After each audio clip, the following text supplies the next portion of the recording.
Bonjour à toutes et à tous, je vous retrouve pour une nouvelle vidéo concernant l'euro numérique.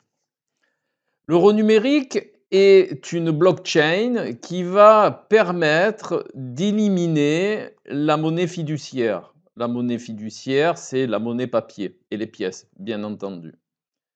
Et je pense qu'il y a quelque chose de très important dans cet euro numérique, c'est qu'il va être traçable de toutes les manières. C'est-à-dire, on va savoir où vous allez vous situer, dans quel endroit, dans quel commerce, quel produit, enfin voilà, tout dans son ensemble. Et donc, de ce fait, il y a une traçabilité totale. Et cela va se passer, bien entendu, quand Pluton, ici, va se superposer dans le thème de la France au Verseau, c'est-à-dire au collectif. Il est important de savoir que tout ce qui va se passer ces prochaines années concernant le collectif, c'est-à-dire les citoyens français, est quelque part sous l'effigie plutonienne. De ce fait, Pluton inclut dans ses attributs la main de fer dans le gant de velours, c'est-à-dire une forme de dictature, c'est-à-dire faites ce que je vous dis et pas autre chose, mais en même temps, c'est la lumière. Donc de cet état va naître quelque chose de nouveau, mais pas de suite. En attendant cette renaissance, il va falloir passer par l'enfer qu'indique Pluton, et notamment, je ne vous le cacherai pas, cet euro numérique qui va quelque part asseoir ce que l'on perçoit déjà actuellement, une forme de mainmise sur la citoyenneté française. De plus, vous n'êtes pas sans savoir que votre panier, ce qu'on appelle le panier de course, augmente de plus en plus, même si on vous fait percevoir que l'augmentation n'est pas aussi importante. Si vous prenez tout ce qui est divulgué par l'indice des prix étatique, vous verrez que c'est de l'ordre à peu près de 30%. Donc, une grande partie des gens commencent à, commencent à ne pas être bien dans leur quotidien. Et cet euro numérique va encore accentuer cette perception-là.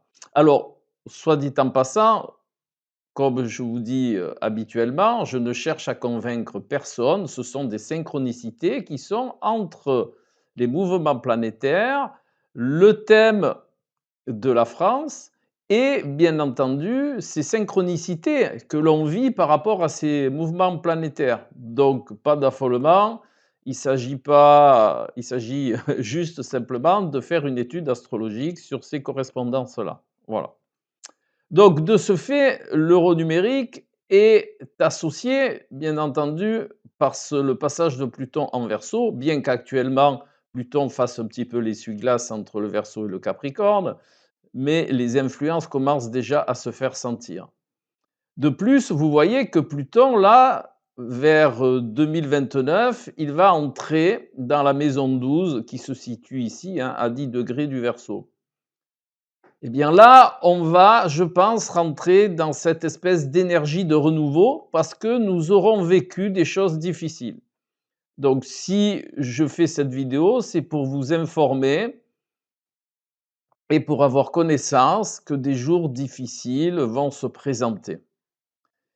Et pourquoi ça va se présenter? Comme je vous l'ai indiqué tout à l'heure, Pluton, avant de nous faire part de sa lumière, va nous montrer nos zones d'ombre. Et nos zones d'ombre, on va les vivre là, hein, c'est-à-dire euronumérique, c'est-à-dire énergie, c'est-à-dire denrées alimentaires, c'est-à-dire tout plein de choses. Aussi, il y a quelque chose que je trouve important, c'est que dans le thème de la France, Neptune se situe en 1.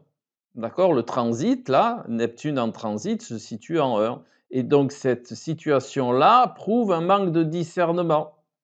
De plus, dans la maison 2 de la France, vous avez Uranus, vous avez la Lune, actuellement, hein. Bon, après ça va aller très vite, mais il va rester Uranus et il va rester Jupiter.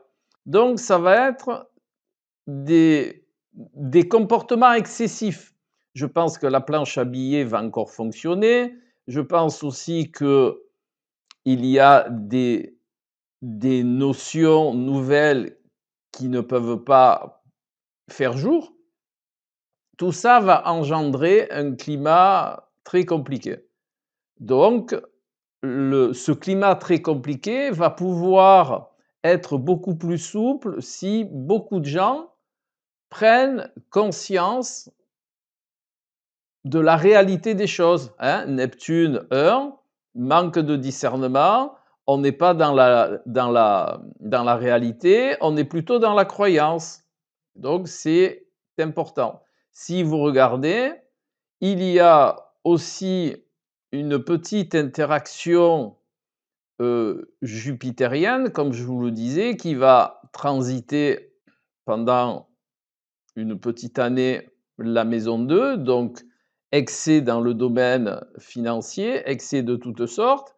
Nous avons aussi ici Saturne qui transite la maison 12, d'accord, la maison 12 de, de la France, hein, du thème de naissance de la France. Donc Saturne en 12, eh bien c'est un ralentissement des choses, c'est une perception trop froide des choses, c'est une perception très limitative, mais c'est aussi des structures qui sont en difficulté. Si vous vous reportez au thème natal de la France, vous verrez que Saturne, il est en maison 9. On peut le considérer conjoint au milieu du ciel. Donc les idéaux au niveau de la structure, les idéaux au niveau de la perception de la structure de la France, eh bien, sont mis en mal encore pour quelque temps, puisque vous voyez que ce Saturne ici natal, si on le regarde en transit, il est en maison 12, comme je vous disais, et de plus dans le signe des poissons. D'accord? Donc, il y a une relation entre Saturne, la maison 1 et Neptune. Hein?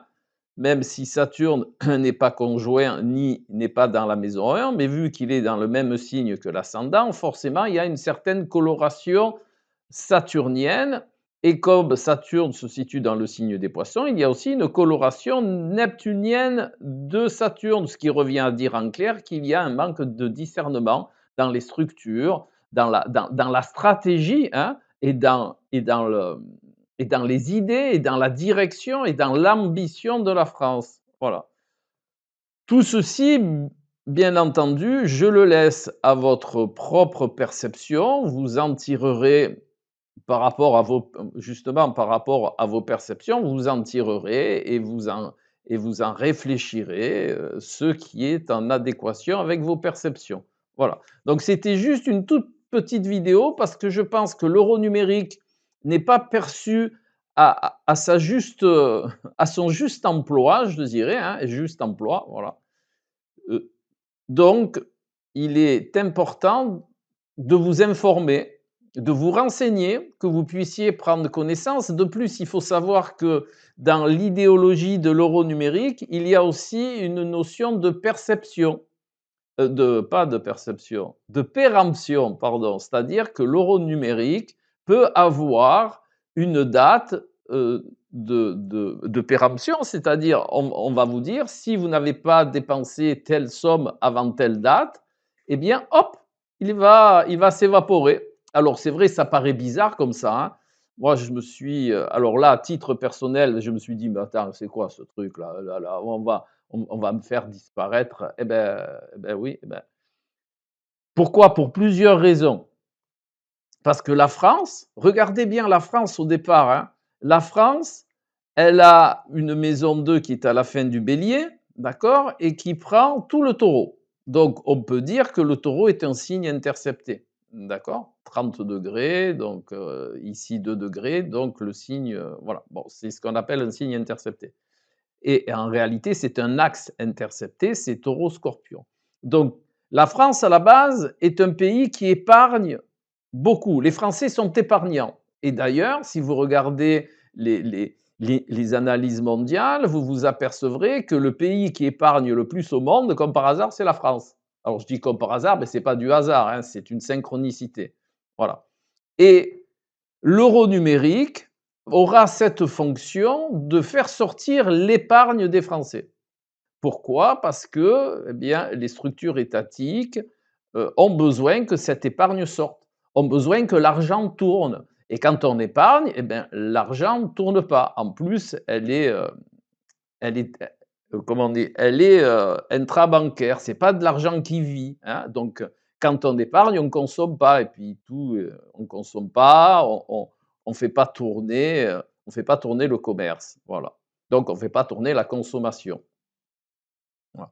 Donc, on ne va pas rentrer dans des considérations trop économiques, mais c'est pour dire que cet euro numérique aura pour mission de faire sortir l'épargne des Français. Voilà. Et que non seulement la date de péremption, il y aura aussi, par exemple, si vous gardez tant d'épargne, eh bien, vous aurez une taxe sur votre épargne. Voilà. Donc tout ça, ça paraît un peu bizarre. C'est pour ça que je vous en informe, hein. C'est pour ça que l'astrologie est intéressante parce qu'on peut avoir des idées un petit peu à plus long terme, hein. Et je pense que c'est important que chacun se fasse son avis. Je pense que c'est important que chacun fasse ses recherches sur ce principe de l'euro numérique et en tire les conclusions et surtout puisse mettre en place des stratégies par rapport aux informations que vous aurez tirées venant de cette connaissance. Voilà. Eh bien, je vous retrouve tout bientôt pour une autre vidéo. Au revoir.